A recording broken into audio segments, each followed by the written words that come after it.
మధ్యాహ్నం ఎండ చర్మం మీద కాలుతోంది. నువ్వు ఎదురుగా నిలబడి తీక్షణంగా చూస్తున్నావు. నీ కళ్ళలో ఆ పదునైన అనుమానం ఉంది. కవిత, అది నా మీద సెగలా తగులుతోంది. నీ కనుబొమ్మల మధ్య ఆ చిన్న ముడి, నాకు ఏం చెప్పాలో అస్సలు అర్థం కావడం లేదు. నువ్వు అడిగే ప్రశ్నలు గుండెకి తగులుతున్నాయి, అస్సలు అర్థం కావడం లేదు. ఓ కవిత, ఓ కవిత, నువ్వు ఇప్పుడు ఒక లాయర్లా మారావు. నన్ను బోనులో నిలబెట్టి చూస్తున్నావు. నీ క్రాస్ ఎగ్జామినేషన్ కి తిరుగులేదు, కానీ నీ కోపం నాకు పిచ్చెక్కిస్తోంది. అవును కవిత, నీ కోపం చాలా అందం. నేను నిన్న ఎక్కడికి వెళ్ళానో సాక్ష్యం అడుగు. ఎవరితో మాట్లాడానో ఆ వివరాలు మొత్తం లాగు.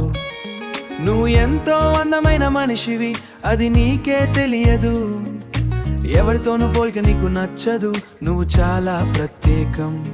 నీ వేలు నా చొక్కాంచుని గట్టి పట్టుకున్నాయి, నా అరచే చెమట పడుతూ గమనించు. నువ్వు గెలిచే కేసు ఇది నాకు ముందే తెలుసు, కానీ నిన్నిలాగే చూస్తుండిపోవాలి నుంది. అంతా నీకే తెలుసు. ఈ వేడిలో మన మధ్య ఈ చిన్న యుద్ధం, నీ మాటలు తూటాల్లా వచ్చి తగులుతున్నాయి. నేను ముద్దాయిగా ఉండటానికే ఇష్టపడతాను. తీర్పు ఇవ్వకు, ఈ గొడవని అలాగే సాగనివ్వు. ఓ కవిత, ఓ కవిత, నువ్వు ఇప్పుడు ఒక లాయర్లా మారావు. నన్ను బోనులో నిలబెట్టి చూస్తున్నావు. నీ క్రాస్ ఎగ్జామినేషన్ కి తిరుగులేదు, కానీ నీ కోపం నాకు పిచ్చెక్కిస్తోంది. అవును కవిత, నీ కోపం చాలా అందం.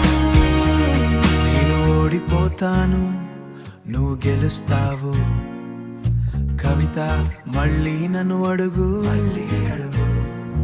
ఓ కవిత.